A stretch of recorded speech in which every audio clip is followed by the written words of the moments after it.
Oftentimes it's not the same people who will be best assisted. Okay, I think I've exhausted every single app. There's a lot of like eye fix and work, and I guess what's There's always the most understanding like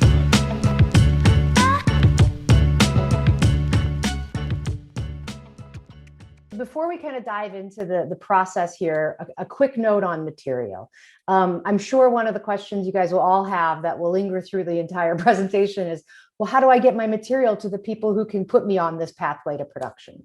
And the answer is there's a billion ways to do that. Typically the way that we producers receive material is via representatives. So those are usually agents and managers. Sometimes they're other producers. Sometimes they are the writers directly. In the instance that the writers directly send us material, it is important to note that, for legal reasons, we have to have a relationship with that writer. We can't take on unsolicited submissions. And that's a fairly typical thing in the business in the United States. So always great to work your networks. Obviously, the relationships we're all forging here today will be an essential part of that. But there are all sorts of other ways to get your material out there, be them, having your own website, your own blog, through an online publisher, through a video platform. There are many script competitions. There are artist programs. There are, diversity programs at many of the studios and networks, as well as workshops. So, the answer to how do I get people to read my materials kind of by hook or by crook. But the classic way we tend to get materials through the representatives, and we can assist you in terms of orienting to that process, especially as it exists in the United States, as we continue through this program over the next couple of months. Producers, we not only look at script material, but we also look at other IP, we call it, intellectual property. So that can be books, that can be articles, it can be remakes of movies and TV shows that have existed in the past. But we're really, articles that we read in the newspaper or podcasts. We are always on the hunt for ideas and things that we can bring to writers if they don't have an original idea to bring to us. And so just to set the baseline, we're going to assume at the beginning of this talk that the producer has the material from the writer. And so we can go to the next slide. So the first step is to have an idea, which is what you guys all do. And that idea can come in two forms. It can be a pitch or it can be written. Either way, in either venue in television is entirely viable. And so, but I will say with a writer whose career is beginning, it is usually best to have written material. The reason being is that so much of the decision-making that buyers and studios and producers make is really premised upon the voice, because a show that, say you want to do a show about a cop in New York, well, depending on what writer is writing that show could be extremely different, from writer to writer. And so it's incredibly important for us to understand your voice as a writer. So whether you have sample material or whether you have a spec pilot, which is when I say spec pilot, it means an original pilot for a series. It's always great to have original material from writers. When you've become a little bit more established, you can often pitch a show because people will know your voice. They will have some familiarity with you reputationally. And so they will know what they will get when you're pitching them an idea because they'll know the kind of writer you are. So those are the two kind of ways you start the process, pitch or script. So the producer. So producers can really encompass a lot of different types of people. They range from the guy who sits by his pool and sips cocktails and has a lot of money to the person who is with you, at every step of the way, fighting for you, is as passionate about what you're doing as you are, and who can be a great advocate for your project. We at Scott Free like to see ourselves as the latter, but you will absolutely encounter the former as you move through Hollywood. And it's really important when you're finding a producing partner, if that's something you want to do. And I will say, it can be invaluable for a younger writer or writer starting out to have a producing partner, because they will have done this so many times before. They will have relationships with the buyers. They will have relationships with the studios. They will understand intimately how the development process works, as well as the production process. And they'll be able to basically, to the degree you want to participate in various aspects of the production, which we'll get to later, they can be someone who can really draw some boundaries around your time, your creativity, and kind of, help, you work through the logistics of the process so that you can focus on the stuff that's important, which is the creative process. But not all producers are created equal. As I said before, some are, there's a wide range of reputableness with producers. So it's incredibly important when you're aligning with a producer to have done what we call vetting, making sure you've spoken to other creators who've worked with this person, that this person has some credits that you admire, that when you meet this producer, you feel a connection, and that the conversation you have with this producer is one that you feel very heard, you feel very supported, and you feel like you're both moving in the same direction. So that's, I think, and that's precisely what we do at Scott Free. We are a producing partner to a show creator. So selling your series. So basically, there are two main groups of people who finance television. There are buyers.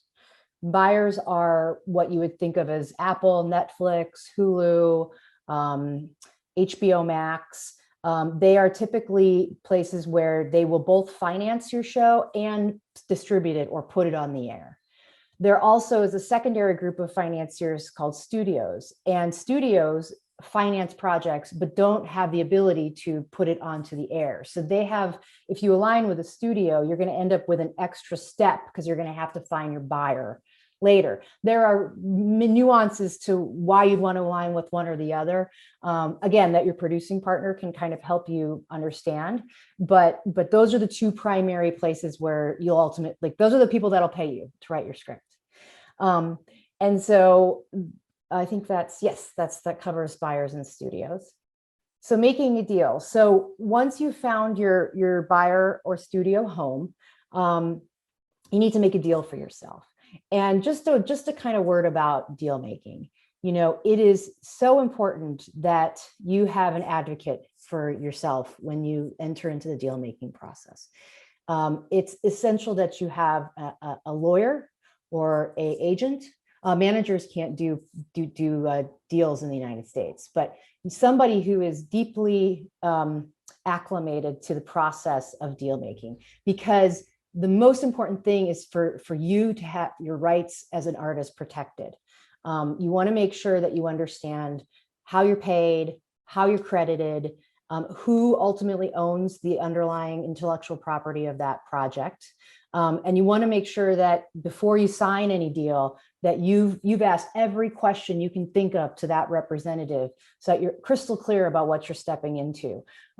Because studios and buyers are corporations, and their job is to make money, and their job is to retain rights. And so they're not going to look out for your best interests. You have to look out for your own best interests. So finding an agent or a lawyer is an essential part of that process. Again, take a bunch of meetings, sit with people, understand kind of ethically how they work. Do they embody your values? Do they understand what you do? Are they reputable? Do you know people who worked with them, et cetera? That vetting becomes so important, because this is someone who's going to determine essentially how much money you're going to make, and also, if you're successful, what that looks like. And you don't want to have any surprises down the line about things you didn't understand if you're so lucky to make it to production. So your deal typically covers the optioning or purchasing of the pitch or script. So optioning is basically a fee that one pays that covers a certain amount of time for the buyer to have the rights to your project to try to get it into production. Purchasing means they buy the rights outright, meaning you basically they pay you money, you give them your project, they now control it. So what happens to it is entirely at their decision. either way, that's part of the process. You have to give your work over to the buyer because that's who will ultimately finance it. So there's that part of it. Then if it's a pitch, you will typically be engaged to kind of contracted for several steps of writing. The first, when we can go through that in the next slide, but you'll see that laid out. You'll get paid on a schedule as you deliver each draft, each revision, each polish. You'll get a portion of your overall fee. You want to know what your fee is if the show gets produced. So say they decide we're going to make your show. We're going to make 10 episodes. So you have to understand how much you're being paid per episode. That's typically how it works in terms of how you're paid as a television writer. And you want to understand how like in success, how are you participating? Are there bonuses? Are there percentages? How does the money kind of flow back to you if you say you write Game of Thrones? You never know. You always want to make sure you're accounting for all these different scenarios. So development. So this is a place where us producers become really helpful and key partners, because the development process is very it's very nuanced in the sense of like it's all about kind of managing your vision and their vision and negotiating kind of through to find the best expression of what it is you originally wanted to do that dovetails with what that buyer wants for their audience. So if you've sold a pitch, typically the buyer will ask you for an outline, 2 drafts, and 2 revisions. If you've sold a spec script, a completed pilot script, they'll ask for a certain number of rewrites, because even if they love what you've written, they're gonna wanna tailor it to their audience. So they'll inevitably have notes about things they wanna change or alter or further massage. What the place where you learn kind of all of their wants, the buyer's wants, is in something called a commencement call. And this is typically a call you do with your producer, with the buyer or studio, where they will essentially talk through what they loved about your pitch or script, kind of where they see it in terms of relative to their audience, relative to their schedules, and they'll give you some creative feedback on this call. Often, when we sell a project, we'll have a commencement call and they'll say, we really want you to lean into the thriller elements. We love the propulsive nature of it. Can we create more mystery? Or, we love this romance. Maybe that can be something that we can kind of build out in the pilot. They'll have very specific ideas of what they want. And, these are things that are really important to keep in mind. And their guideposts as you go through development to continue to refer back to as you do your revisions. Okay, I know they really like this, so I'm going to make sure I retain this piece while I'm moving these other pieces around. This is also, the commencement step is also the point in which you and your producing partner really lock into a process. And typically that process is essentially this. You write your outline, you share it with your producing partner. They'll give you some feedback. You revise that outline, give it back to the producer, who then sends it on to the buyer. Buyer will give you some feedback. You and producer talk about that feedback, decide what you're going to take on and what you're not. So that's usually they're best utilized as someone who is an editorial voice alongside you. And again, this is why having the right partner is so important. It's because you don't want a producer who's like leading you in directions that aren't feeling true to your initial vision. So that alignment is so important and something that you establish very early in the process. The other things that producers can do that's really helpful is they have relationships with the buyers. So they've done some, many projects with these executives typically over years. And so they can call and say, hey, here's where we're at. Here's what we're thinking. I heard there's a project that's similar. Can you tell me where you're at in that process? When do I need to deliver it so that you can see these, so that you can see our project at the best possible moment relative to all the other stuff that they're doing? So there's a lot of management that goes on between the producer and the buyer that ultimately is all to the ends of positioning your project as strongly as possible as these buyers make decisions about what series they're going to order. So notes, notes are, depending on what writer you ask, either a great value or an enormous burden. So, a big part of being a writer in a collaborative business like television versus being a novelist or a poet is that this is a collaborative business. This is a group effort. It takes a village to raise a television show. And so, while you'll get a lot of notes over the course of your careers where you'll go, oh boy, like what? Like they don't get this at all. And then you'll get a lot of notes where you'll go, oh my God, they've just cracked something wide open and I can now, a problem I've been having is solved, or something I didn't see before is now realized, and everything in between. So it really is, notes are incredibly important and valuable, but they're not, all notes are not created equal. And this is where that producer relationship becomes so important, is because they're a sounding board for you to go, well, what do you think of that note? Is that going to make sense for what we're doing? I'm not sure I want to take that. All right, let me talk to the buyer and see how important it is to them, or I agree with you. I'm with you. Let's do that. Or I happen to know this is something that they really, really need. So we might be well served by giving it a try. So it's always a fluid negotiation between producer and writer, between buyer and writer, between buyer and producer about those notes and whether certain notes are right and certain notes aren't right for the project. So this becomes the place where you as a writer have to really negotiate, what are your limits creatively? How far are you willing to go, into a different direction from where you originally started? Knowing that if you don't go in that direction, you may jeopardize the show. They may decide, well, if you don't want to do that note, no harm, no foul, but we're going to move on. So it's very tricky. But in television, you have to live with this show in success for years. This is not a movie that can be written and you can move on to the next thing. So if there are notes that are being given that you think are fundamentally not right for your show, you'd be well served by making sure you're not taking those, because you don't want to find yourself stuck producing a show, writing a show that you don't believe in, that you don't think is what representative of your vision for it. But on the other hand, the buyers know their audiences. They have a lot of analytical tools to decide, where in terms of, I'll give you a great example.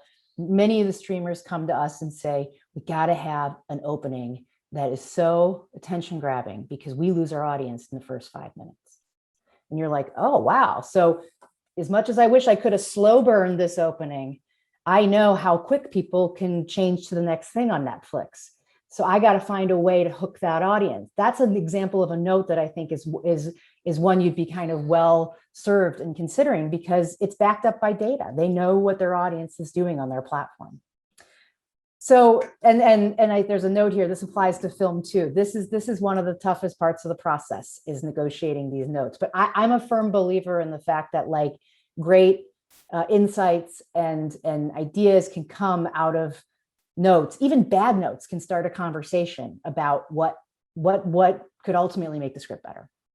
So in television, you not only have a pilot script that you ultimately deliver, but oftentimes you'll be asked to give supplemental materials, especially if your show is serialized, which most shows are these days.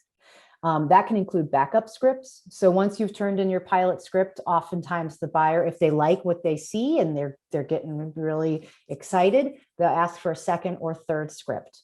They'll also often ask for a format. These are not guaranteed steps.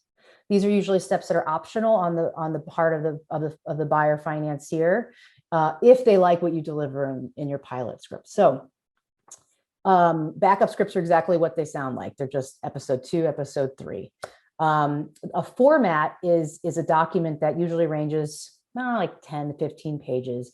It's prose. It's not in script format. And it's essentially a document that lays out your vision for the series. So it's the premise, it's the setting, it's briefs on all your characters. It's usually a brief summary of your plot with your kind of key turning points and milestones being the most important to have in that document. as well as ideas for subsequent seasons. So that they can read your script and the format and go, okay, I know the voice, I get these characters, here's what happens to them. And that can often be the material that one gets a series order from. So series pickup. A pickup is just another word for they're going to make your show or they're going to make your pilot. So those materials will go into the buyer or the studio. If a buyer or studio wants to move forward with a series pickup, a few things may happen. The buyer may choose to shoot just one episode. It's called a pilot, and then reevaluate whether they want to take the show to series. And when I say reevaluate, often that's about cast. It's about, it's like it's a test case. It's a test case for the legs of your show. Do I want to see more? Do I have to see this, does this show fit in our lineup? Or they'll look at it as an evaluation for the entire a series pickup. And a lot of the streamers do this now where they'll, look at the script, possibly a backup script, possibly a format, and they'll decide if they're going to make the whole show without shooting anything, which is a fantastic thing when it happens. And so that you don't have to go through the kind of sometimes heartache of making the pilot and not going forward with the show, which happens to us and happens to everyone for sure. If you've gone through all these steps with a studio, there's an additional step here, which is that the studio is going to have to go find the buyer. So you've written the script with the studio, you've gotten their notes, you've created a format, maybe have a script, an extra script or two. They then take that whole package and go to a Netflix, go to an Apple, and go to a Hulu, and they say, hey, here's a show, we want to make this. Often they'll have attached cast, which is really exciting. It's called packaging. They'll bring in a director, they'll bring in cast. And depending on if you get multiple offers, sometimes you can go straight to series with a studio.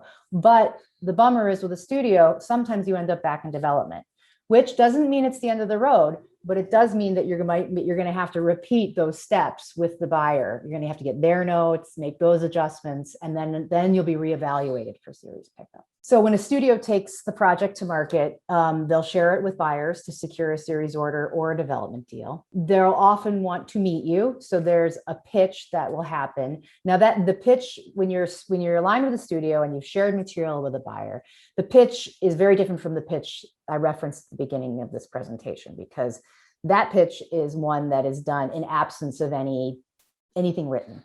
This is a pitch that's done usually after the buyers have read what you've written. So it's more of a Q&A, more of a kind of like, let's get everyone to know each other. Let's get excited about what's happening. It's more of a meeting, less of a pitch, but you'll hear it referred to that way. And as I said before, if you end up with a series pickup, awesome, you're off to the races. If you end up with a development deal, still great, still a good outcome, but you will have to probably go through the development process yet again. And so one of the things that's hard, I think, for writers is to continue to kind of keep your spirits up amidst all these steps, because it can take years, truly years, for a show to make it to the air. I mean, I'll give you a couple of examples that I've had direct experience with. We did a show for Amazon called Man in the High Castle. And that show was 8 years in the making, if you can believe that. So that show was initially set up at the BBC as a 4-part limited series. And then the BBC passed, we got the project back, we took it to the Sci-Fi Channel. Then it was a 4-episode limited series with a launch to an ongoing series. They passed, we took it back. Amazon came into being during this point and wanted material, and they wanted something that was ready to go. So we shared it with Amazon, and ultimately they ended up ordering the show, and we made 5 seasons of the show. We did a piece called The Terror for AMC. That was a show that AMC bought as an ongoing series. They passed on it. We took it back. We tried to sell it out again. We almost sold it to Netflix as a 10-episode limited series. Ultimately, deal didn't get made. By this time, AMC came back to us, having seen Fargo, American Horror Story, these other anthological shows work, and said, hey, we want to do it, but we want to do it as an anthology. And we said, great. That took 5 years. So, part of what's hard about being a writer, I think, is you pour your heart into these projects, and they can often just take a while to come to fruition. I guess my advice to you would be, don't get discouraged, don't get dispirited, and know that that's very typical. I mean, these are the writers who wrote Terror and Man in the High Castle are incredibly well-known, incredibly successful writers who themselves had to endure that amount of time to see their vision realized. So sometimes you're lucky and sometimes it all goes great and you're off to the races, but oftentimes it can be a long process. So you'd be well served by having multiple balls in the air, by doing other, taking staffing gigs, and we'll get to that in a second, as well as doing development, because you just never know where that success will come from and how long it might take.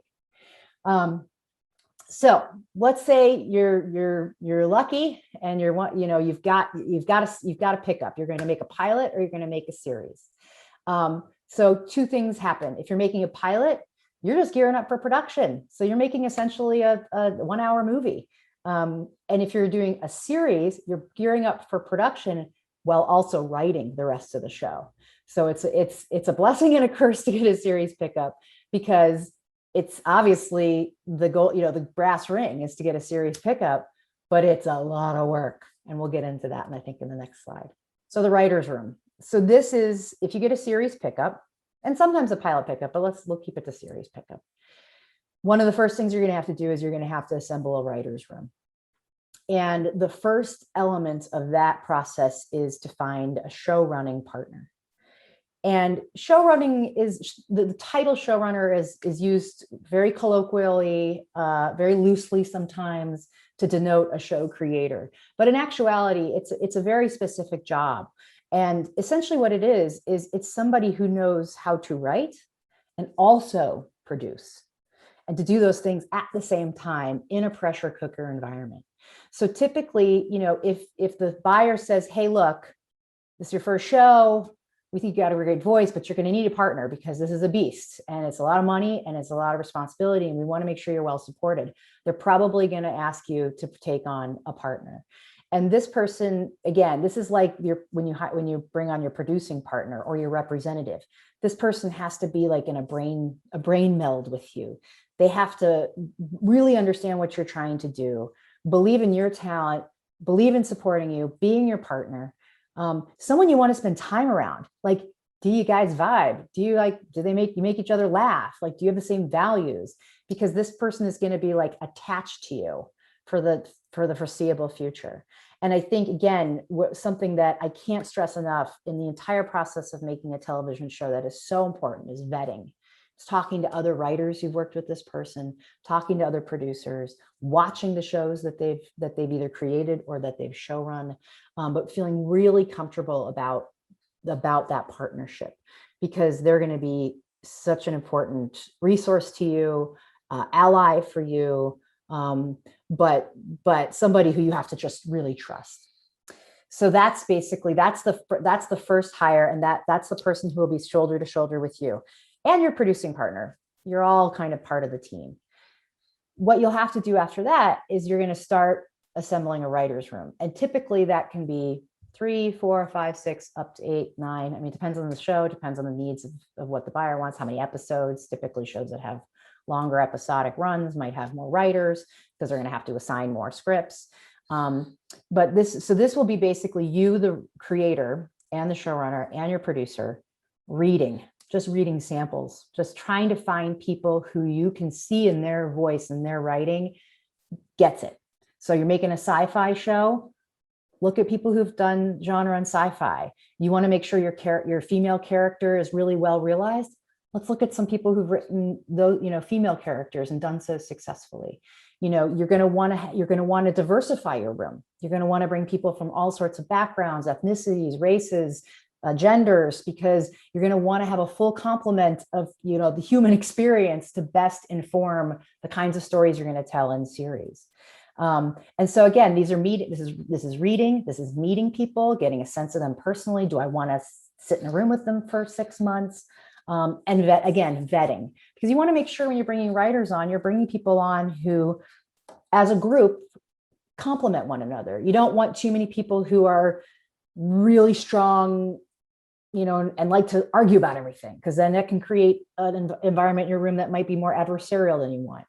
You don't want a room, conversely, you don't want a room full of people who are shyer and maybe don't want to speak, because you want to make sure that you have a robust discussion going. So you're always trying to kind of, it's like putting a band together or something. It's like you want to find that right alchemy amongst your writers, both in terms of their skill set, but also in terms of their personality and how they like to work. And so that's your writer's room. And the studio and buyer will have a say in that, but it will typically be a process that's run by you and your producers. And then depending on the level of the writer, meaning, there are writers who've written on many shows who are at the upper level, co-executive producer, executive producer level. And then there are writers who maybe haven't written on television before, come from features, come from theater, and they'll be at what we call the lower level. And not everyone will be assigned a script. That's something that's negotiated as you assemble your room. And the amount of writing that you do is also contingent on how much you can handle amidst all of this and how much you want to do. But you're always going to have to be negotiating amongst your writing team, making people feel like they're being heard, that they have a real say in the show, while also still protecting, again, your vision for the show. So you might end up writing the pilot, a backup script, and maybe the finale. You might end up writing 2. You might end up writing 3. It really depends a lot on timing, how fast this thing needs to be ready to go, how much you can handle, and how much your other writers want to take on. Pre-production. So this is happening at the same time as your writing is happening. So it is quite a churn. But again, your producers and your show running partner will be really important in managing all of this. There are a number of key hires you'll make, but there are two very important ones: your director and your line producer. In television, the showrunner and creator sits at the top of a pyramid. Typically, if Ridley's directing your show, maybe it's a little different, but typically this is, you're the kind of lead decision maker along with your show running partner. And so hiring that director, again, is an incredibly important hire. It's the person who's going to realize visually what you want to do. And again, you want to vet them. You want to talk to work with them. Are they cooperative? Are they secretive? Are they good with cast? Are they better with camera? What are the strengths and weaknesses that these particular people have, and how do they dovetail with what you're seeking? But it's a lot of meetings. It's a lot of talking to other people who worked with them. But when you find the right director, it's like a glorious thing, because all of a sudden, all these things you've imagined and thought about only get better. And they make suggestions to you that you could never have conceived of. And it's really exciting. The other person who's a really important pre-production hire is your line producer. These people I have an enormous amount of respect for. Making a television show is so complex. And managing the money and the deal making and the unions and it is mind-boggling to me as a creative person, all of the things a line producer manages. And they'll be managing the crew and the budget, two incredibly important aspects of production. You want to find someone who reflects your values, your own. You want to admire their personal leadership style. Some producers take a very heavy hand with their crew and can be a little scary and intimidating. Some producers are much more kind of cooperative and much more kind of crew centric and really see themselves as an ally and part of the team, and everything in between. So you want to find someone who really typifies what the kind of style that you have, so that you guys are really in sync about how to manage this show. Again, you want to make sure they understand your vision for the show, because you don't want them to be in a conversation with the finance people about what can be cut and what can't, if they're not in a conversation with you about those things. So again, communication, understanding each other, really having a mind meld with this person is really important. And again, vetting. Talk to people who worked with them. Get the kind of like straight story on the kind of person they are and the kind of leader they are. Key hires, casting director. This is like, casting is just like magical. Like when you start to put people into those roles that you've imagined for however long, all of a sudden, like things start to get real, and you start to kind of see that these are my characters. These are the way, the kind of way that they feel, the way they look, the way they talk. But this is a really important hire and one you make very early, because you don't want to ever be in a situation where you're casting under pressure. You want to give yourself as much time as possible, because finding those right actors can take time, but it is a very worthy pursuit, and one that you want to take extremely seriously, because those are the people your audience falls in love with. Those are the people they're looking at 2 hours a night when they're watching your show and feeling connected to. And it's just so important that you find the people that really represent and embody what you've always envisioned. But alongside those people are other incredibly important collaborators: your director of photography, your cinematographer, the person who shoots it, your production designer who builds all your sets, who conceives of your world, who everything you see behind the camera is their responsibility, and another enormously important job. Costume designer, you want to make sure that the person who's designing your costumes has, done things that you admire, who again understands how to make things look elevated and beautiful, if that's what you're looking for, or dirty, incredible, and I don't know, it depends. Like, are you making Mad Max? Or are you making, it obviously depends on the show, but someone who really can make costumes that feel very much of the world and don't ever take you out of the show. And then your post-production producer, who's going to manage all of your editorial, all of your finishing. And that's a very important person, because as you get into editing and all of that, they're going to be as important as your line producer was in production. And then beyond these key hires, your line producer will be basically crewing up your show in consultation with you. But those are the hires that you're going to be most keen to be a part of. And finally, these are the last kind of pieces of pre-production that you need to be aware of.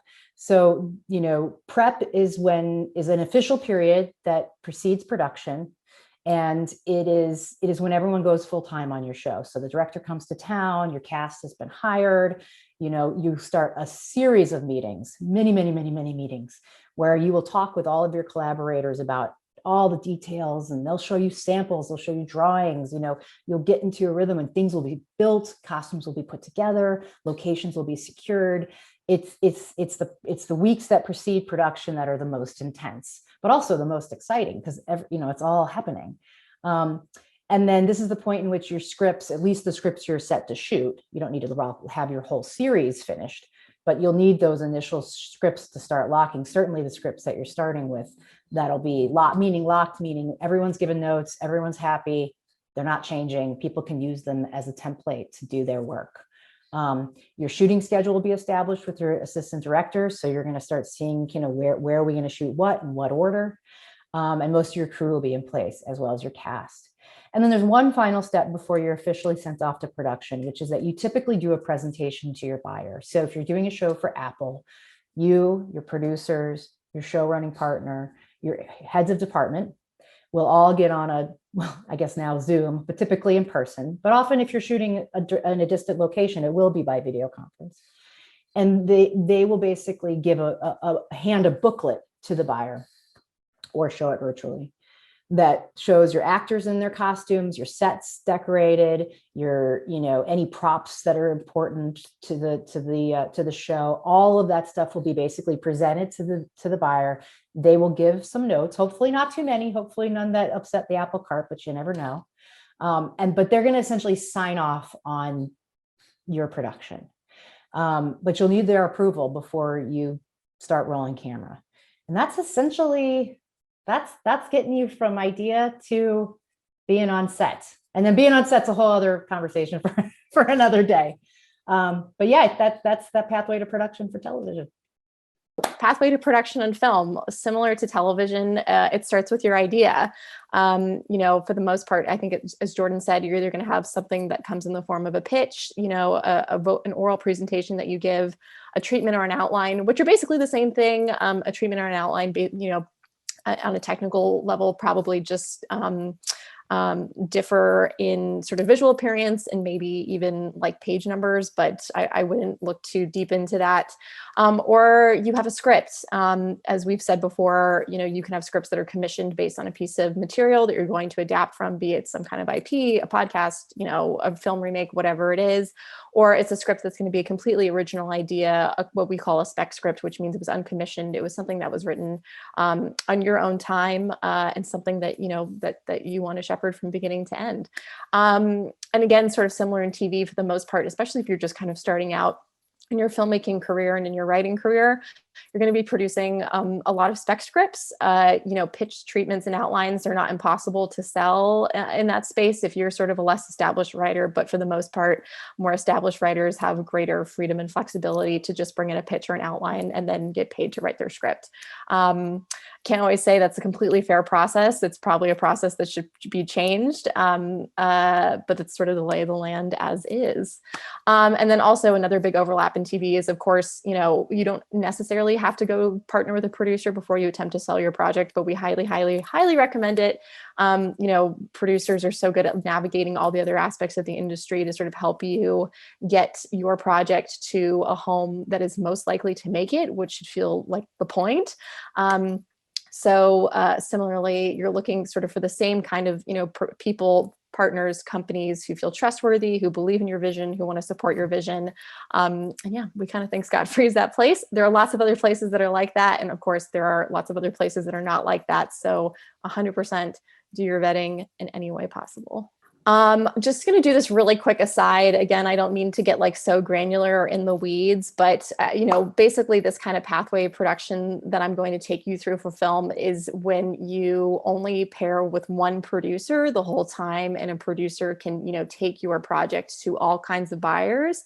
However, every once in a while,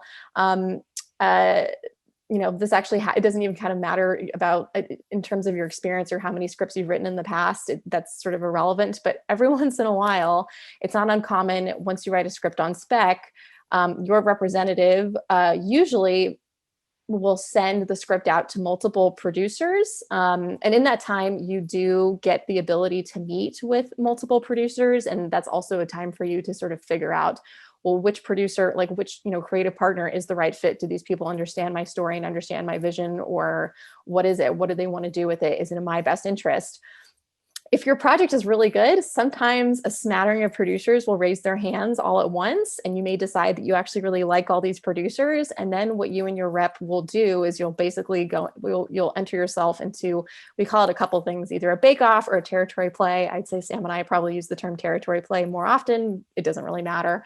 Basically, then what happens is that you agree to allow yourself to be aligned with multiple producers, and then those producers will, in conjunction with your rep, which is kind of a strange conversation that I won't get into, basically the producers will be assigned buyer territories exclusively. So certain producers will get certain buyers, and only that producer can take your project into that buyer, and nobody else can.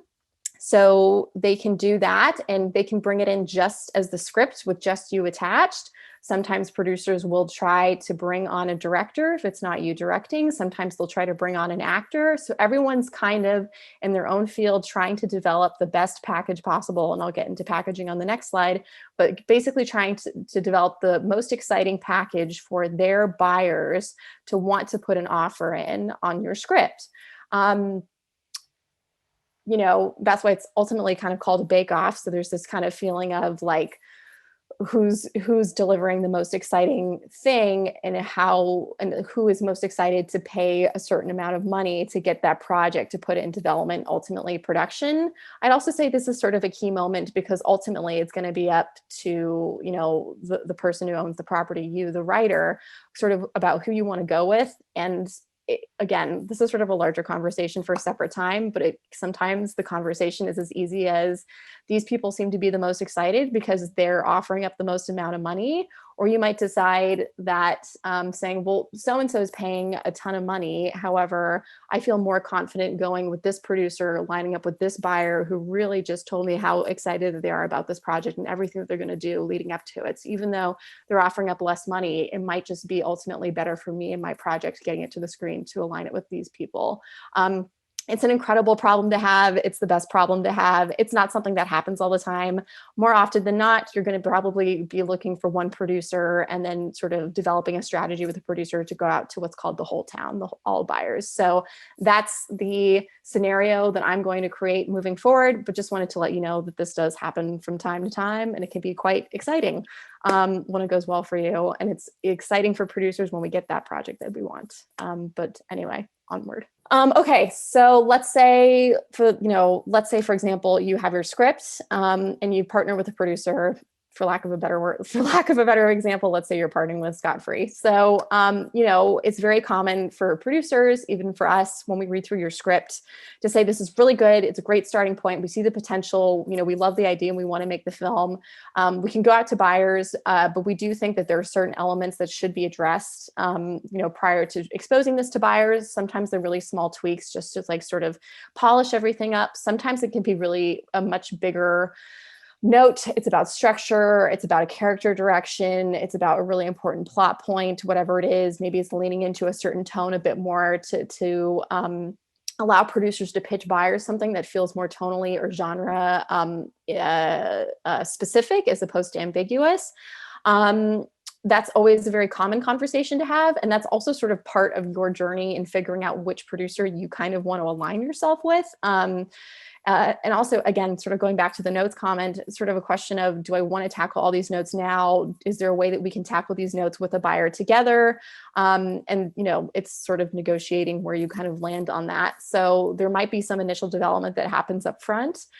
You might also decide that you need some supplementary, usually visual materials, which can be a lookbook or a sizzle reel or even really a proof of concept. All that is to say that it's something that allows buyers to read your script and also say, okay, I can like see this world on the page, but then, if they have, for example, a lookbook, which is sort of just like a collection of very specific images that you put together to sort of create a feeling and a visual world, that can be really helpful too. Or like a sizzle reel is basically a lookbook in sort of film form. It's usually between like sometimes it's between 30 seconds and, 3 or 5 minutes, or a proof of concept, which I think really those who want to direct their own works kind of move towards, and a proof of concept can be sort of like a really quick version of explaining your concept in film form. Sometimes you're taking a scene from your script and you're sort of playing that out so they can get a sense of what the mood's going to feel like and what the acting is supposed to feel like.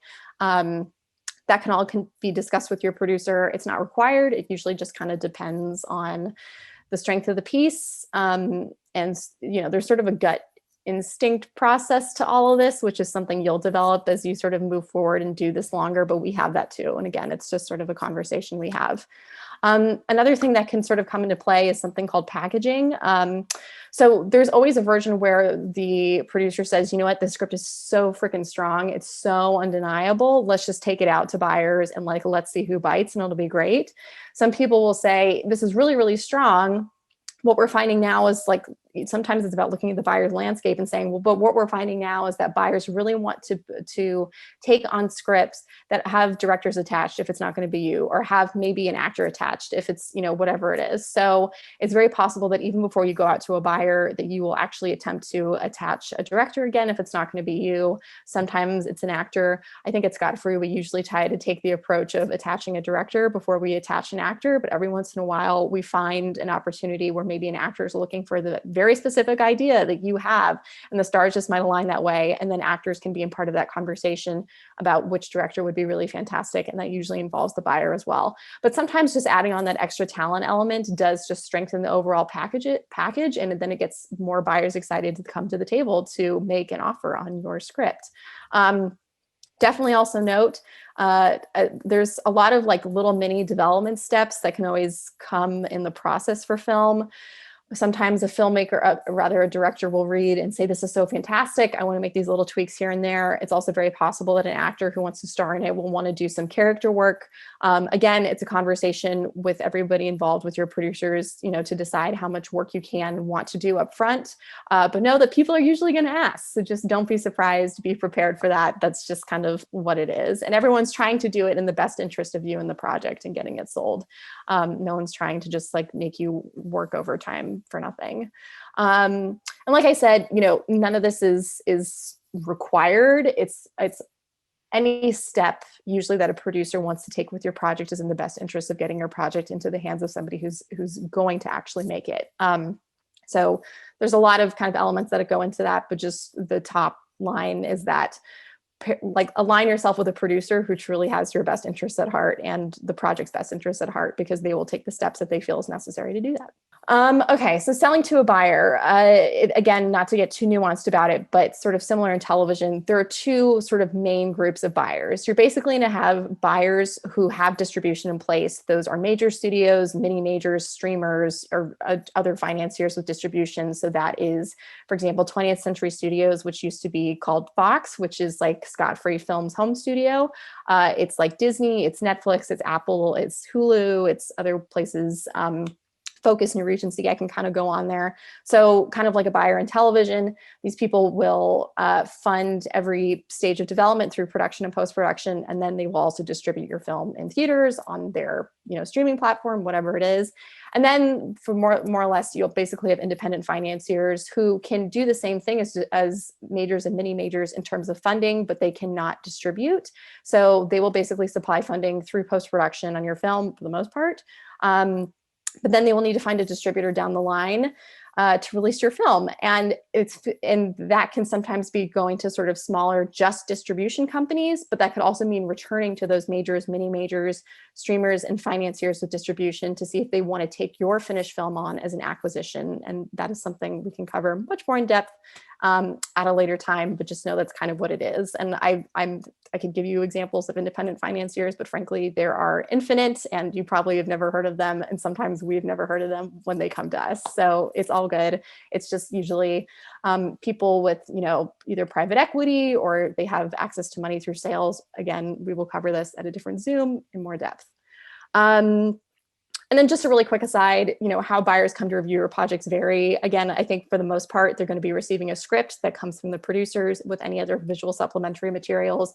If they respond to your script and the supplementary visual materials and they want to meet, you set a meeting so they can get to know you better, so they can sort of hear you and your vision out. They can sort of talk about what they see as really special about your script and what they would like to do with it and making it a feature. And obviously, if there's chemistry and the stars align, maybe those are the places that you go to if they want to make an offer. If it's a pitch, obviously you're going there in person, or I guess rather in Zoom, and you're sort of giving your oral presentation to them. And again, they can sort of walk away, think about it, and there's usually a follow-up meeting after that. A treatment or an outline, again, this is usually for people who are so well established, but that can be sent ahead of time to buyers. And if buyers sort of bite and want to know more, they come and sit with you, et cetera. Or sometimes even what happens is you can give an oral presentation like a pitch and then follow up with an outline. So kind of no one way to skin a cat, but those are the sort of like usual ways, more or less. Okay, so making a deal. Fairly similar to television, very exciting when a buyer wants to buy your pitch or script. As Jordan said, it is so important to have your needs heard and have your questions answered and feel like you're taken care of in a deal, no matter your experience level. That should be the case always. So finding an agent or a lawyer, again, not a manager, they cannot make deals in the United States. And definitely vetting that agent or lawyer as best in any way as possible. And the deal covers, to an extent, mostly the same points that we covered in television. However, it's not like you're going to be receiving an episodic fees because it's only one script, one time, but obviously covering an option purchase agreement for your pitch or script. The steps for the writing process, it kind of depends. I think usually it's pretty much case by case for the most part. If they're buying a pitch, you'll probably get sort of 2 drafts and 2 polishes, one set of which will be required, another set which will be optional and based on what the buyer wants to do. Writing credit specifications, in a perfect world, you're always the sole writer on your work. Every once in a while, sometimes they want to bring somebody else on to do a quick polish, somebody with a bit more experience to just get that just over the line to get it into production. Very rarely will you ever not receive credit on a script that is completely yours and your original idea that you spec'd. You'll usually receive shared, and sometimes there's language surrounding that, money surrounding that. That's just sort of important to be clear on. And then also any back-end participation for success. Again, this doesn't quite always happen if you're more sort of junior to this. It definitely happens more often when you're at a higher experience level and you have scripts that have been made into films that are successful that you can kind of point to. All exciting stuff that you can ask your lawyers. I'm not a lawyer, but I can do my best to answer any questions if there are any. Okay, so development with a buyer, again, fairly similar to the process in television. There will kind of be a commencement call, a commencement Zoom, a commencement in-person meeting, however you want to call it. And basically, yeah, you're going to have a sort of kickoff call with your buyers to say, here are, the areas that we kind of want to focus on as you go into this rewrite, or as you go into writing your first draft, whatever it is, targeting certain character elements, plot, theme, tone, all that really good stuff. And as Jordan has said before, it's really good to, take these notes seriously, but of course you're always going to be negotiating what kind of really ultimately works for the project and for your vision and what doesn't. And then similarly, you'll develop and lock in a process for writing with your producers. And sort of like in television, this usually means your producers are going to see your work first. You can go back and forth on notes that you get from your producers to basically just get your script in tip-top shape. So every time that you deliver to a studio, ideally they're sending minimal notes back, and that just the notes basically just continue to decrease every time you go back to your buyer up until the point where they basically feel really comfortable with your script and want to greenlight your project or continue to add elements. Yes, another important note about notes. I think everything that we had said, about notes on the previous slide in television, as we'd sort of put a note on the bottom, 100% applies to film too. Again, it's going to be that negotiation that you should definitely look to your producing partners for. Well, definitely finding producing partners who are always open to being told that you don't agree with their notes, because that 100% happens, but also producing partners to help you navigate buyer notes. That's really key and crucial. And as Jordan said, the insight that producers have based on their relationships with buyers is going to be invaluable, but also producers who are there to say, hey, you're really stepping in on our writer's vision. We need to find a compromise, or you need to back off. That's why we're there too. But the other kind of note that we want to say, guess what? This totally ties into vetting, but it's that important. Basically, and I think this really goes on if you're a writer and a bunch of producers want to meet with you about their script that they've read, this is when you should start taking everything that they say into account super seriously, because it's very common to get on a Zoom with a writer and we'll say, oh my gosh, we love your script. We love this, this, and this element. I think if we were to make any changes, it would be this, this, and this. And you should be thinking about right from the get-go, oh my gosh, these people do not see where I'm going at all. I don't really know if I want to align with them. Or as Jordan said previously, wow, these people totally see this little thing. If I just make that tweak, it'll completely elevate this story to a different level, all these good things. And I think sometimes it's tricky in the sense that if a really a serious hotshot actor or a director come on and say, this is really good, but I want to change 3/4 of it. And you're thinking to yourself, oh my gosh, they completely want to change everything and make this basically a different script that I didn't really write, but this person wants to come on and maybe it'll get made. You have to really think hard about, whether that's the direction you want to take. And here, no judgment zone, man. It's really difficult to get anything made. And ultimately, if you feel like changing 75% of your script and getting this actor to come on board is the best, step to take, and your producers feel that way too, go ahead and take it. But if you really sort of feel like this is crazy and we're making a completely different movie and not a movie I want to put my name on, you should really kind of listen to that. And that's, what, this happens all the time. Actors and directors back off of things all the time, or it doesn't work out, and you can just decide that you're great, but this is probably not the thing we should collaborate on. And hopefully you can bring them something else down the line that really kind of aligns with your vision. And that is to say, that line of thinking should apply to television too. So definitely use notes as kind of a vetting in terms of every single creative person you want to bring onto your project. So adding key creative elements. So in this case, let's say, again, sometimes if you decide to package a project before bringing it to buyers, some of these elements have already been covered. But let's say you're bringing just your script to a buyer and they bought it. You're going to do some rewrites on it. But eventually, in a perfect world, your script gets into a pretty solid place and your buyers say, great, okay, so let's start adding some key creatives. And you need to do that because if you can get those key creatives on board, you have a pretty good shot of getting your movie greenlit, which means that buyers will say okay to funding your production. More often than not, you will start with your director, which I think is a pretty good thing. Every once in a while, you go to an actor first, but usually you want a director to kind of dictate the actors that they want to go to. So that kind of really, again, also this is in case you're not, unless you are directing your own piece, and then you'll just go straight to actors, but let's say you're not. This can really kind of range, and it's always a conversation between you, your producers, and the buyer. we tend to find that sometimes buyers say, look, we have a really specific list of well-established directors we want to target first. And they can be people that you're very familiar with, who you're like, wow, if that person even like, there's even a shot of that person coming on board, like all good, let's just say yes and go for it. And sometimes that really does happen, and that's great. Sometimes you're sort of doing a broader search with people you're not as familiar with. It may be similar to creating a writer's room. You're looking at a lot of material, you're watching a lot, you're reading a lot, and saying, okay, do I even like what this person's done in the past? I do, great, let's send them the script. And if they respond, and no matter what, whenever a director responds, whether it's a well-established director or a not as well-established director or an up-and-coming director, you want to have a creative meeting sort of post-read with everybody, with the buyer, with the producer, with you, to make sure everyone's sort of vision is aligning. And of course, lots of vetting will happen in the process that producers will help you out with to make sure that director will be a good person to sort of steer the ship on set.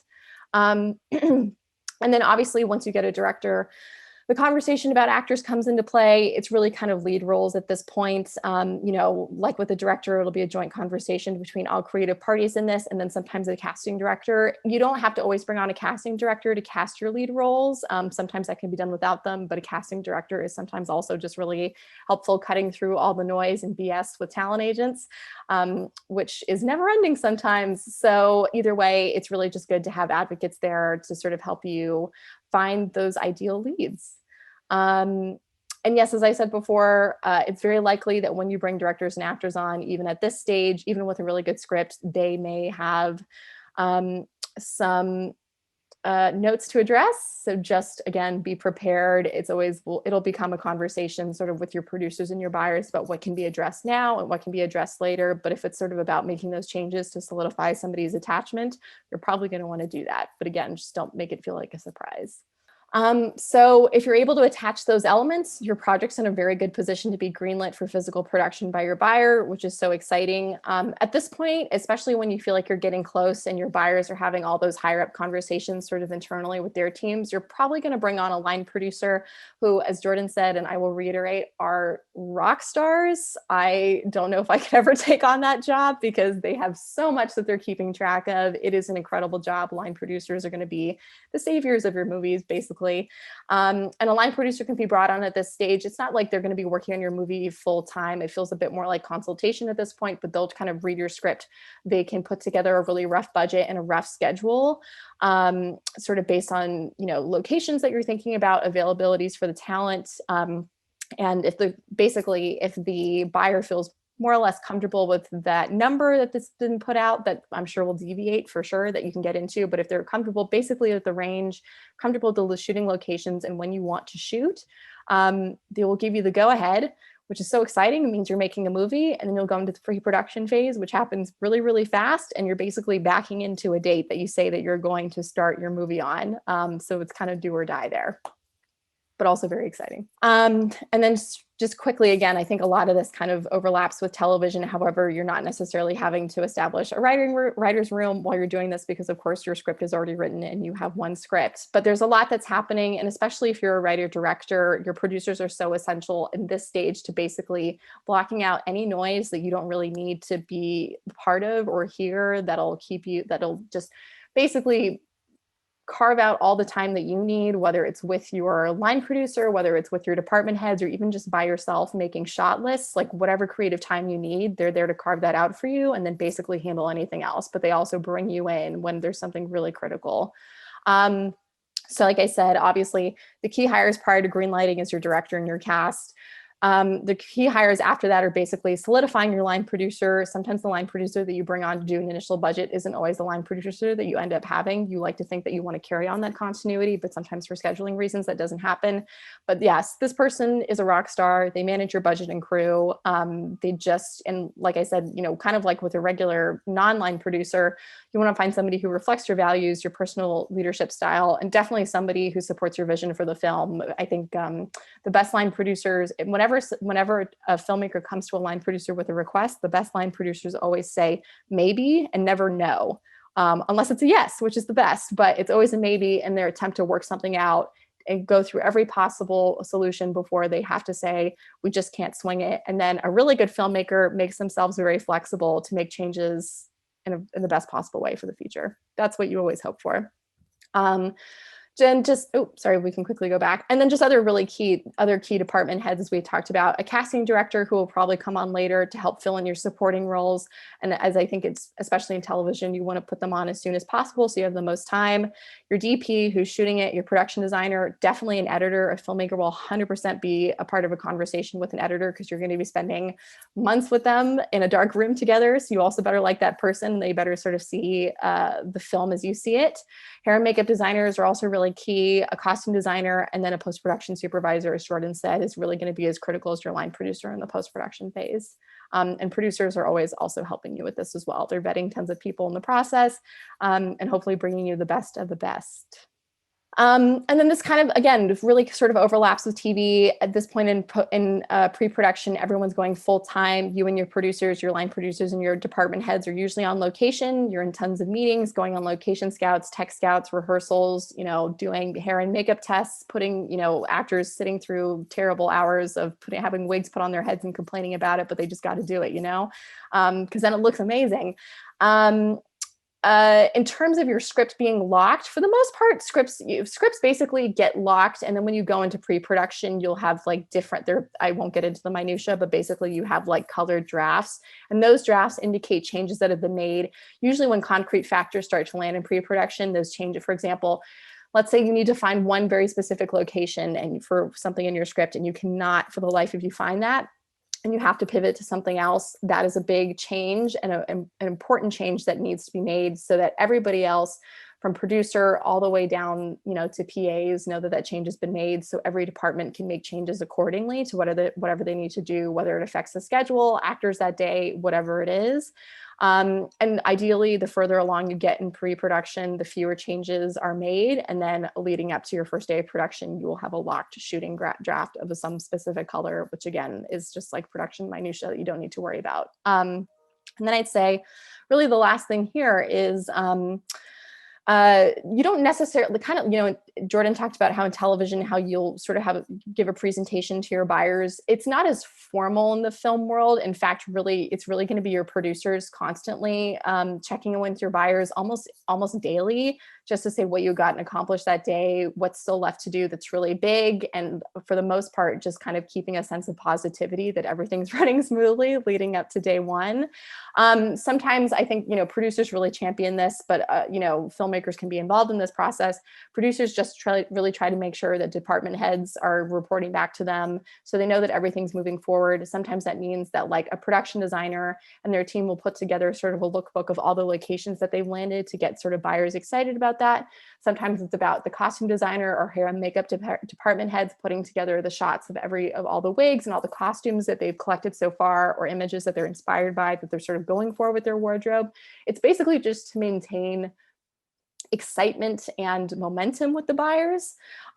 This is also just sort of a slight aside. I don't know how it works in television, but you'll find that your buyers will probably be on the ground about a week before the beginning of production with you. Sometimes you have buyers who are there with you longer. Sometimes you have buyers who want to be there the whole time, and we can talk about what you look for an ideal buyer. It's usually somebody who's not always there, but they'll usually be there about a week before the start of principal photography and into the beginning of principal photography, just to make sure everything's there running smoothly, and so they can be there to sort of put out any last minute fires as you get to day one. But if you hire everyone really correctly, you have very few fires, which is fantastic. The machine kind of runs itself. Yeah. And then you'll reach day one of principal photography. As Jordan said, we can sort of dive into at a later time. Well, who's got a question? I just wanted to find out between when you are writing, so between a low concept and a high concept, which one favors new writers? Every producer is going to tell you something different, and every buyer is going to tell you something different. Some buyers are more inclined to buy things that feel more high concept, that, feel a bit more simplistic in their concepts. And others are going to say that they really gravitate towards something that's, as you said, sort of low concept, something that's more drama driven, maybe a little less sort of like plot based, and a bit more subdued and grounded. It really just kind of depends on, first of all, what you're most inclined and excited about to write, very much in the feature space, of course, and then partnering yourself with producers and buyers who also are interested in those, in sort of those projects as well. So there's no right or wrong answer. It's just finding the people who sort of align with you creatively. But if you want to go make really big studio movies, high concept for sure. If you want to explore the indie world, you definitely have a lot more latitude to create something that feels more like an independent drama. I would say in TV, I mean, there are two different ways to look at it. I think, low concept or more character-based material can be very useful as sample material. Basically it can be used as a way to show to people who want to hire you as a writer that you can write character, because, television has a very long life, and kind of character is the lifeblood, even if it's Marvel or even if it's, high concept in nature. But the market, it's a harder market to sell a show that is low concept right now. Now those things ebb and flow, but I think it'd be really hard to make a show like The Wire or The Shield in this particular market. But those are excellent shows, and if you can show that you can write that kind of thing, there's still value to that. So it's a tricky question, but it's a good one. I just want to know how dangerous or how safe or smart the route we're taking might be. So about a year and a half ago, I had an idea. I brought in a partner, Zakona, and it's quite a genre-specific film that we created and put together. She put a script together, and we basically haven't gone to buyers or any studios just yet. And we've just been looking for funding in and around South Africa.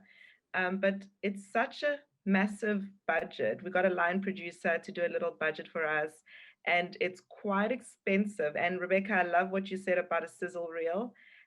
So we kind of thought maybe what we then do is take a scene. As I said, it's genre specific, so and it's quite expensive, but we really want to do it, and we want to do it well. So we thought maybe we should just take a scene and do a little sizzle reel. We've got a little pitch and a treatment and everything. But then we also realized that the film can also grow, because it's so fluid, it could be a series. So is that a bit dangerous to go to create a little proof of concept, which is a scene, and then make the film, which is like a pilot, and then a series? Or does that generally work out okay? I would say that you really should pick your path early, meaning you don't want to come to a buyer and say, I have this movie. It could also be a show. Like, you want to be like, I have a movie or I have a show. Because oftentimes it's not the same people who will be best assisting you in those endeavors. And it speaks to, again, your vision. It's like, what is your vision? If a series is the thing that gets you guys super excited, that's what you should go with. If the film is what makes you super excited, that's what you should go with. That's not to say that if you produce the film, it's successful, that maybe you'll get to make a series of it. Like, those things can still stay on the table. But I think, as a producer, sometimes it's frustrating when someone comes to me and says, I have an idea. It could be a limited series, it could be a series, it could be a movie. I'm like, but what's the best story? Like, what's the story that you want to tell, and what's the best format? So I think you're better to pick a lane, early. Yeah. I don't know, Rebecca, if you'd agree. Yeah, no, I think it's picking a lane and committing to that lane and going as far as you can go with that version of the story. And then when you say, okay, I think I've exhausted every single avenue I can to make this as a feature, then maybe it's pivoting and committing to it as a series. But then any materials that you build upon, even while you're trying to pitch it as a feature, repurpose those for your, don't just get rid of those, but repurpose. So there's always a benefit to sort of, building up, those visual materials that you feel like you need, because you can repurpose them if you want to pivot to a series. Okay, perfect. Can I ask though, really quick, in what way is it expensive? Like, without knowing anything, like even the log line. Is that to me? Yes. So it's got a lot of VFX. We've got a lot of special effects. It's a supernatural thriller, which isn't a very big genre in South Africa. So there's a lot of like eye effects, and we've got burning of shacks, and so there's a lot going on that makes and we can't compromise on the SFX part of it, and there's quite a few night. So obviously, as a scriptwriter, Zakona, she's on the on this Zoom with us. She wrote the script, and so amazing. We've worked together for like years. She would obviously have to like, narrow it down a little bit. We've got quite a bit of cast, so we're just refining the script as we go along, and I think that's why it's taking quite a while. But that's what's making it quite expensive. It's about 30 million rands. Yeah, it was quite a shock to us both. I didn't realize I'd written something that, I mean, I had a sense that it would be costly just in terms of the VFX. Hi, sorry, I'm Zikona. So we got somebody to, put together the budget, and, we're going to try and rework some things, but there's quite a bit that we don't want to compromise on. So as a result, we're like, wow, this is a high budget film. So we're trying to figure out what's the best way to work around that in terms of getting funding. And, like Lumka was saying, is it better to have something like a scissor reel or proof of concept, which we can use to sort of help pitch getting the film made or series, but we obviously have to decide what it is. Yeah. I have a question regarding how do you begin the process of selling your show idea where you really are adamant that, listen, it's a personal story and I want to be part of telling it, not just writing it, but also acting in it or directing it?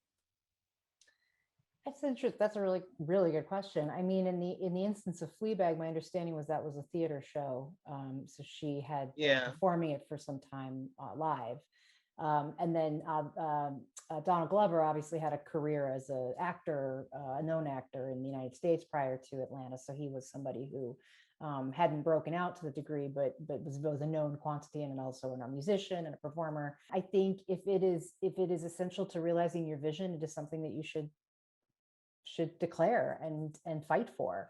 But to be very clear-eyed about the ways in which it could potentially disadvantage the sales prospect. So it's a very good question. It's tricky though, and you might get lucky. Who knows? I mean, we might be watching, your version of Fleabag on Amazon in 2 years from now. Who knows?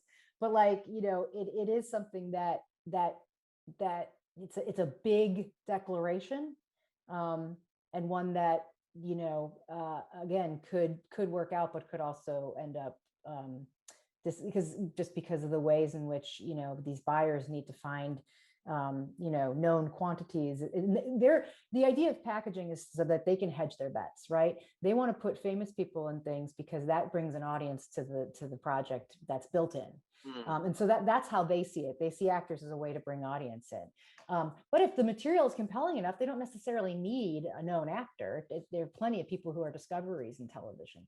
I mean, I wonder if in the interim, as you're developing this project, and that's where you want to land, is do you start acting professionally concurrently with your directing and writing pursuits? That you start taking acting classes and going out there and learning that craft and doing theater and maybe even a version of workshopping, a project like Straight, which we're obviously working on as a one-man show, getting your kind of sea legs in that. So there's preparation I think you can do to best position yourself as the lead actor of a show you create. But there are pluses and minuses to it, I would say. I don't know, Clayton, if you would have any more. No, I agree. I think you would just have to establish a body of work, and I guess what's kind of subjective or unknowable is how much experience or what that experience really needs to be. But even with something purely autobiographical, and I agree with Jordan's kind of point about it's a big declaration, one that you should make if that's how you feel about it. But that's what everyone will be looking for, is like, okay, show me some past example of why we could have the confidence in like you. Issa Rae. I mean, she came off of a series that was online, and she had a big following and people knew who she was. And so when HBO took that bet to have her star in the show that she created, there was already a built-in sense of like, she has the charisma and the chops to bring people to the table. And obviously that's worked out fabulously well for them. So that's another route, is to do the series online and build your audience that way, so that you can say, hey, look, I've got all these people who are interested in an episode when I drop one, and that's going to be meaningful to a buyer as well. Mm-hmm. And so just very quickly, because it is such a big declaration, it is something you then feel you should then mention at the very beginning, or Yes. something you sort of sneak in where they say, we love the No, deal. no. You Okay, want to be cool. really, you want to always be very honest with Yes. people about your intent, because that's how you're going to find out, to this idea that we talked about earlier, who your best partner is going to be. Yeah. Because you're going to meet some producers that are go like, no way, I can't, there's never going to happen. What? And you're going to meet some producers who are going to be excited by the challenge of doing it the way you want to do it. And so you would always be best served by being very straightforward about what your hopes and, you know, dreams are for your involvement, however you would characterize it. You spoke about the many avenues of getting into, you know, preparing to get into production and the ways that you can get into that process. But I just wanted to know if you could speak generally on the relationship between the buyer and the seller and the festival circuits, and sort of short films, and how those can transition into feature films, and how those can work as almost pitch points, so to speak, as to get your product bought and acquired. You know, film festivals for the most part, you know, whether it's Sundance or Toronto, which just had an announcement this morning, or Cannes that's going to be that's going to be starting in a couple of weeks, or, you know, everything kind of in between. Those are platforms to be used for the most part. Maybe Toronto is kind of an exception to this rule, and maybe Cannes to an extent.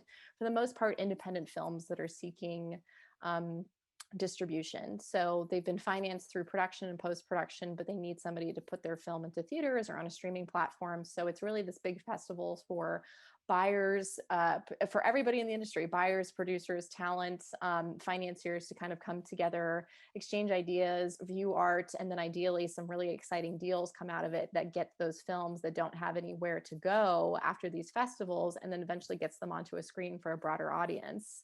So that's really kind of the purpose of those. And, you know, sometimes it's also just a great premiering platform for larger films that have a lot of heat sort of generating as it's leading up to its premiere down the line, maybe in a few months. And in the case of short films, there are certain festivals that have short film sections. I think Sundance is probably one of the most primary ones, and probably has the most. And I think for the most part, you know, those short film, here's the thing. For the most part, everybody is like literally there's like an application process to like putting any film, whether it's your big film or your short film, into a festival, and everybody has to go through that application process. It's not like anybody just suddenly gets in. You have to like submit your film. I've done the actual application process myself numerous times. It's kind of annoying, so get excited. But yeah, when you create a short film, it's fine. It's just tedious and logistical and, you know, all that good stuff. But it's so, you know, for your short film, you're going to submit it, you know, to be considered like anyone else. I think hundreds and hundreds of short films get submitted. And then in the case, let's say of Sundance, you know, they have a committee of people who are sort of watching everything, considering what would make sort of the best collection of short films. And I don't know how exactly it works for short films. Sometimes you get notified that you're on a short list. Sometimes you just get told, you know, the day that decisions start coming out that your film is going to be featured in the festival.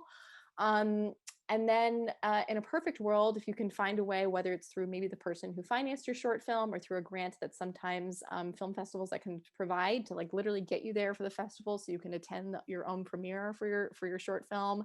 And also what they want to do, they want the filmmakers especially to be there, because then the filmmakers have the ability to be part of panels and workshops and discussions and all these different events that expose them to all different kinds of people, representation, producers, financiers, actors, other artists, to sort of just help build out your network, and potentially create some, you know, the best case scenario is you go release, you know, premiere your short film, you meet possibly a producer who says, hey, I really like your short film, have you ever thought about, you know, adapting it for a feature film? And then that producer helps you create your feature film, and then you're on your way to starting your feature career in whatever capacity that is. So that hopefully that kind of answers your question, but that's sort of like the general path in a perfect world. That is kind of the general pathway, whether it's taking your short film or even your feature film. What's really fantastic, I think primarily what film festivals do best is they just bring a lot of people together to create connections and possibly new projects down the line, even if it means you meet somebody who doesn't necessarily produce your next film, but maybe 2 films after that. They want to keep a hold on you to find something down the line that's going to work. But it's just sort of about exposing yourself, exposing your work, getting to know other people, and developing those relationships from there. But would it be safe to say that you get more indie buyers than you would, kind of big time buyers, so to speak? Yeah, definitely. Well, I'd say like sometimes big time buyer, for example, big time buyers like Amazon and Netflix. Actually, a lot of streamers really show up to festivals these days because they like to take on acquisitions, which is really just the finished film that they feel like will really work well on their platforms. So in a way, we almost see some of the biggest deals come from places like Hulu and Netflix and Amazon and now Apple, and not so much always big deals coming from like the big original studios, Paramount, Universal, Warner Brothers, Fox, etc. It's really kind of geared towards streamers, but then you also kind of have definitely independent, sort of smaller but niche independent buyers like A24, Neon, those are Focus Features, kind of those special places who also kind of want to do really big deals to take on special movies that they know that's going to really pop with their brand. I have my eye on one person who I'm currently working with in the capacity of a script developer for them, but it's more to develop their own work. It's through a program through the National Film and Television School, so it's about the focus on them. And so I'm hesitant about asking them to work with me on a spec basis, but then later ask them to leave if they don't fit my style or it's slight change in that relationship status doesn't work out, and then essentially damage that relationship. And so you've spoken a bit about, how that flexibility with line producers works, or how you go about vetting your production designers. And I was wondering if you had advice for kind of how do you take those risks? Where do you bring in the flexibility, and how do you articulate it or find out that information when you kind of try to start to find a relationship with a writer? Not every creative partnership works out, and that's not a bad thing. That's not something that needs to damage a relationship. That's not something that people need to leave with hard feelings. I always say like Hollywood is a long game. And by that, I mean, you will be in this business for decades in success, right? And you will have collaborations with people that go great and you're in sync and it's terrific.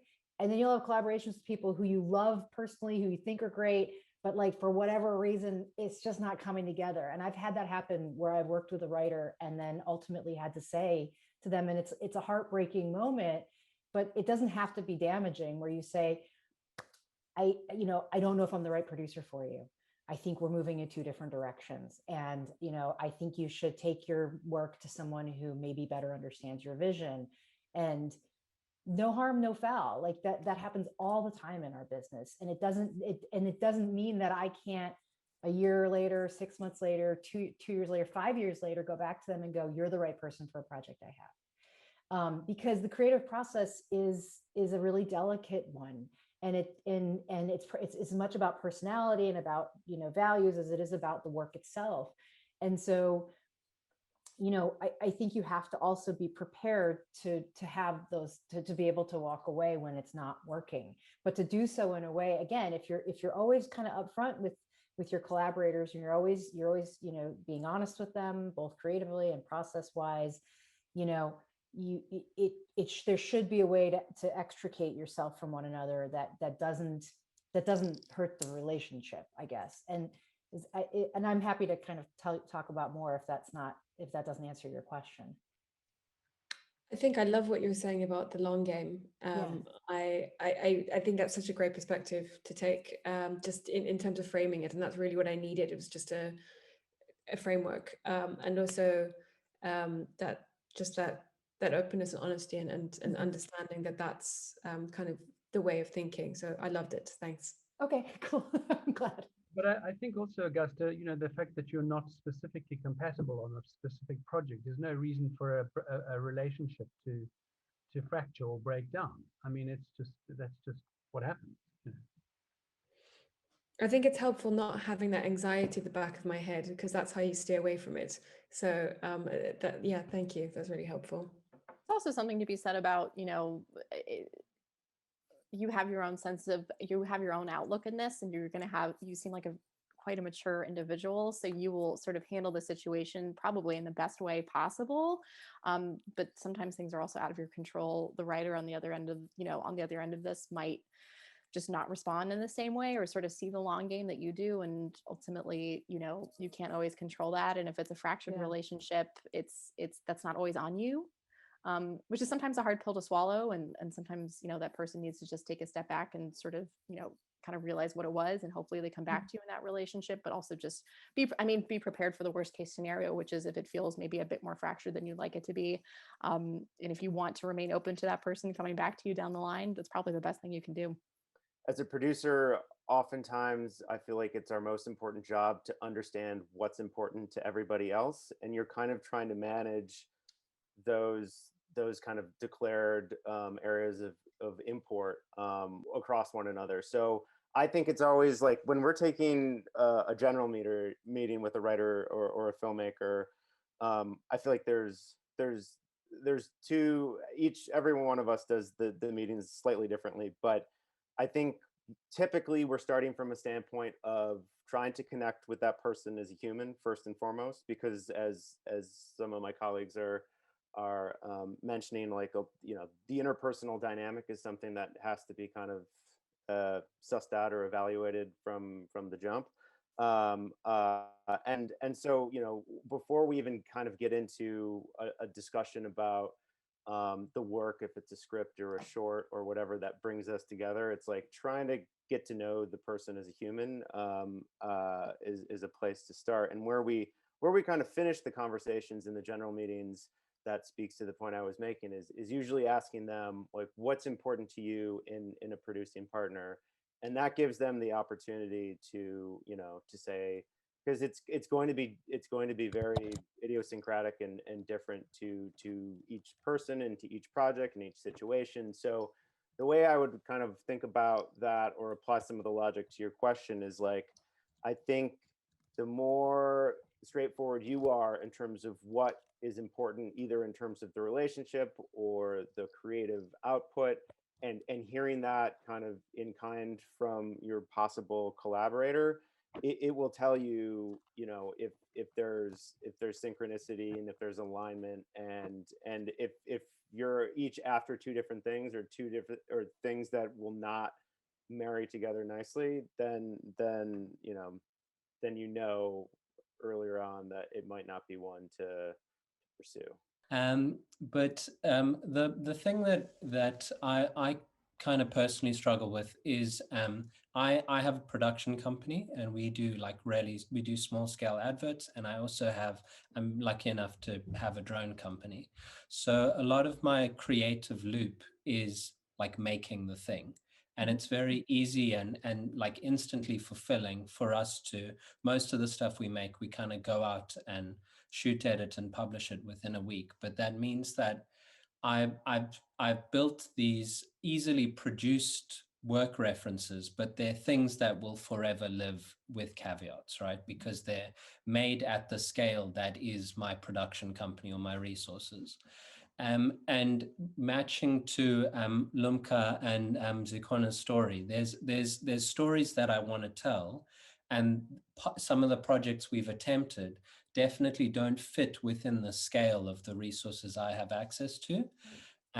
But like, because I have that immediate loop of being able to make it, it's been very hard for me to identify, like, what is the resource thing that we're missing for me to be able to like work on these projects long term. And I suspect that is like a good producer who's down to buy in and bring these people together. But I don't want my career to forever be like micro productions, right? And when does a good library of micro productions become like damaging? Because then it's a loop of like, that's all you can make kind of thing. That's a really astute. It's a really Yeah. that is. I mean, we have a company that is our sister company at Scott Free called RSA, and that's a commercial production company. And even though these men and women who are directing commercials are directing at a really high level and big budgets and all of that, it's often very hard for them to step away from that revenue stream, candidly. And that's how they make a living and pay their mortgages, to then create to spend a year working on an independent film where they might not get paid much at all and are working speculatively, but doing so that they can then bridge that gap and become feature filmmakers, right? And that is like, I mean, that's tricky because that's livelihood, especially if you own your own business. You know, I think finding people who you can collaborate with, who can kind of shoulder some of the logistical burden of putting those productions together, working with a writer, inevitably on spec. I assume you want a director, you're a director. You know, do you write though? That is yeah, the that's other the other, question. Are yeah. you a writer? So not probably, yeah, I haven't explored it at the scale of what I would want to do. So it would definitely, at the moment, if it were like the next 6 months to a year of my life, I think the responsible thing would be to have a writing partner. It would, yeah, I suppose it would really be about trying to assemble a team of, again, like-minded people, because keep in mind, you know, if you're partnered with a writer and you guys are both making a film you love, ideally the success will be mutually beneficial, so that what you'll get out of it, a career as well as them, that, you know, it'll be something you both can kind of pour yourself into. You know, as like with any artist, it's the kind of calculations you're making relative to your quality of life and your creative pursuits. It's a kind of an unending negotiation you're having. I have friends who are writers or directors, and they're always having to kind of manage their finances relative to what opportunities may exist. And, you know, unlike us at Scott Free, who make a salary and work full-time year-round, it's a different way of living and thinking about life. And I wish I had an answer for you. All I can say is that I think finding collaborating partners, producers, writers, who can help spread that burden into a team, who all will get something out of it that will help increase their own value in the marketplace, may be the best way, so that you can still balance the work you're doing with your company with your creative pursuits. But that's I mean, my husband does that, you know, so does Clayton's wife. Like it's hard, you know, to go from gig to gig and to take those risks. But keep in mind, those risks can have high rewards if you're successful. So, yeah, you know, No, I it's think not there's easy. also something to be said for the possibility of somebody else pulling you up by your bootstraps. You know, I'm trying to get Sonny to direct the next documentary we're going to be shooting in the Eastern Cape. And I'm going to get him to rewrite the script before he actually directs it. So whether he likes it or not, he's going to be sucked into the vortex. Yeah. No, and I think that the one thing I wanted to identify is that it thankfully the concerns for me are not so much financial in terms of like taking a step away. It is that like it's folding into a structure in which I feel as if there's like that project momentum, right? Because my creative horizon is like it's a month to finish a project. And then it feels very like I feel like I'm free falling when I fold into systems that, you know, are at these like year-long scales. And it's not anything I've ever had insight into before.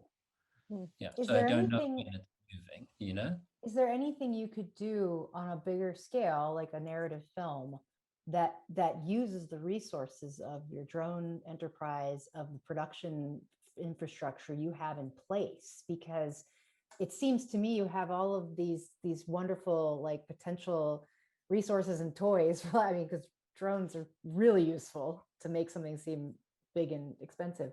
You know, is there a way to kind of marry your two worlds a little bit, so you're bringing the kind of creativity of a writer and a kind of feature idea into the technology that you have access to?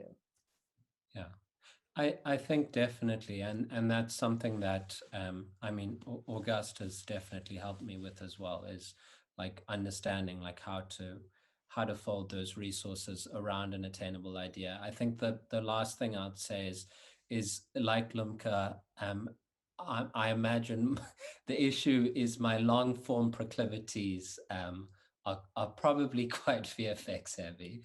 So when I think like long term or large scale, it immediately like graduates out of the resources we have. But I think if it means starting with a documentary series, just to get my brain around the time of those projects, then that would help.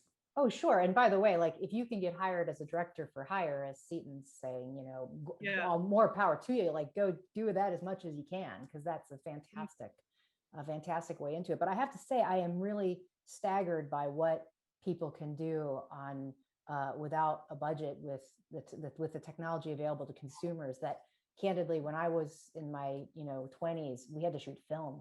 Like we had to basically beg for the odds and ends of filmmakers' movies to make things. And we've all seen, whether it's like, what was that, Maze Runner? What was the one that started as like a spec short film? And it was like some VFX guy did it like on his home computer, and then it became a feature. I mean, I'm staggered by what people can do with just their laptop these days. Not to say that there isn't a level of VFX and all of that isn't something that consumers have access to, but Blair Witch Project. I mean, there's many movies I love that were very, very inexpensive, that are very well regarded, and have used very clever ways to get around some of the technological hurdles that they just didn't have the resources to mount in a traditional way. Shoni, sorry, I just want to say, I'm such a big advocate for collaborating, right? And I think, we all have the same objective here. We want to create some really good stuff, and we want to shoot some shit, and kind of just grow from there. So, I mean, for me, it just makes sense that, we all kind of come together. There's really, really great initiatives out there. Like the NFVF is giving away like, I don't know how ever million rands for like 10 short films, and as a people, we can come together and create 10 short films. And from the short films, you kind of grow from there, and you use the resources you have. We use the crew that we have, the gear houses that we use, a lot of the gear houses, we spend so much money on, and sometimes they can, if there's something lying in their warehouse, they'll be like, sure, you can, because we work with these guys every day, on in production. I'm in production. I'm PMing. So we have like relationships with gear houses, and we've got crew that we know who are sometimes sitting at home and they just want to get out and just like, let loose. So we can all like come together and do some really, really cool stuff. And we've got, amazing stories to tell. Part of what you said, Jordan, about like being so impressed about what people can make as a result of the technological means, I think that's the thing that I'm like weariest about how I've come up in the industry, because at some point you are like you are managing larger teams, and it's, for me, like personally, it would be that gap of like, I'm doing like 6 things on set and there's 2 of us, and I don't know how to bridge into that space of like a 600 person production, Delegating.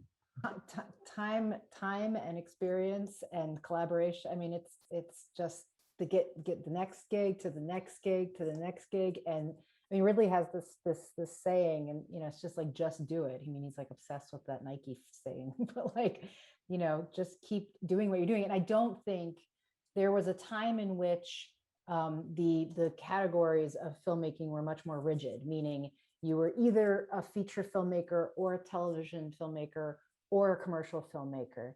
And those things are no longer. Like people come into our business from every which way, truly. Like they can be editors, they can be VFX writers, they can be people who own a VFX house and decide they want to be filmmakers. They can be TV directors who go and make a feature. They can be, so all the experience you've gathered in with your other endeavors is not at all, in our world, a black mark, or no one's going to be like, well, that's only what they do. Like, put that out of your mind. It's great experience, and just keep building off of it, because I don't think that those prejudices, as they once existed 10, 20 years ago in our business, really apply anymore. It's content.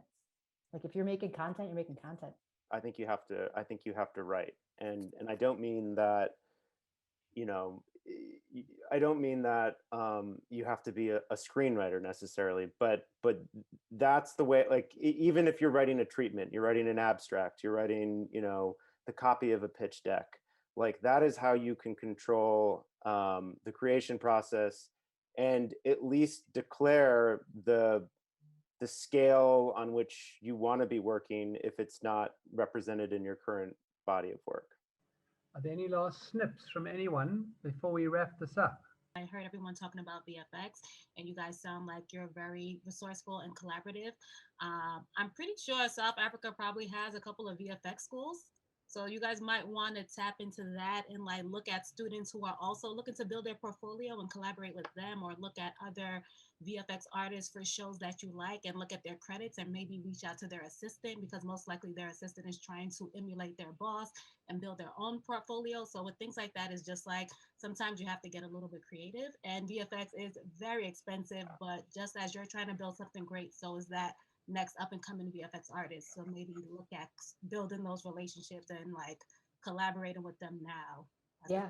Later, you know. I agree with Farida. It's like everyone, what's so kind of fun about being a filmmaker, being starting your career as a filmmaker, is that you're all going to come up together.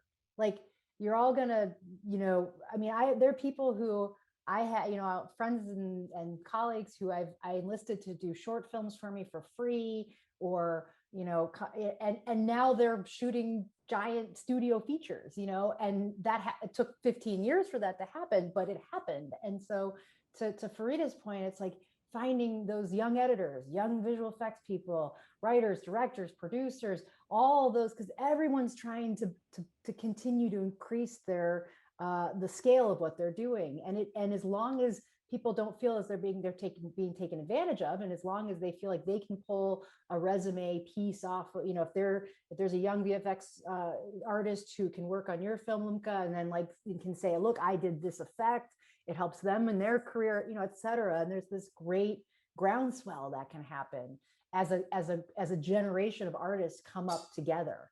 Not to be too like, you know, inspirational about it or whatever, but I've seen it happen.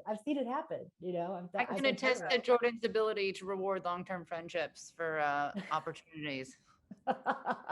Yeah, it's a long game. It really is. Abby and I were young executives and assistants together, and here we are working on a project, you know, 10 or 15 years into knowing one another, you know, and that's real. So.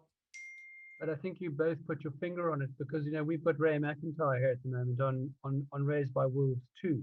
And he's probably one of the greatest VFX gurus in the universe. And if just being on the set there and just watching him from like 15, 20 meters away and just checking what they're doing is like a complete headbender, you know. So yeah. And there's a lot of VFX in that show. I often say to people when we've had something like this, you know, what's your takeout? If you were leaving a fast food joint, you know, what are you taking out? And for me, the most interesting thing coming out of this has been that balancing act between adaptability and flexibility, and not losing your essential soul or your core, the thing that you're bringing into the project, you know, and you know, your essence or your vision. Because and there was a lovely line, I think it was Jordan's, or I can't remember, but you never know where the success comes from. So you've got that constant balancing act between the influences of the peers and the pressures and the people all around you, and holding on to the essence, that core, and that true sense of yourself. And so that's kind of the thing I'm left with at the end. But it's really vetting. No, I think that's, I mean, that's the thing to take away. I think the more amenable, the more flexible you can be, honestly, the longer your career is going to be, because, you know, you'll just be a joy to work with, and you'll attract people that you enjoy working with. And yeah, there are definitely people, the higher up you get, you know, the less flexible you probably can be. But frankly, you know, Ridley is going to be 84 in November, and he remains as flexible as ever while still maintaining his vision. And totally look at him. Flexible. Yeah. Crazy. You know, sure, just other people aren't, and they have good careers, but you know, I don't know if I want to work with those people. Life's too short. Thank you, guys. Yeah. Thank you so much.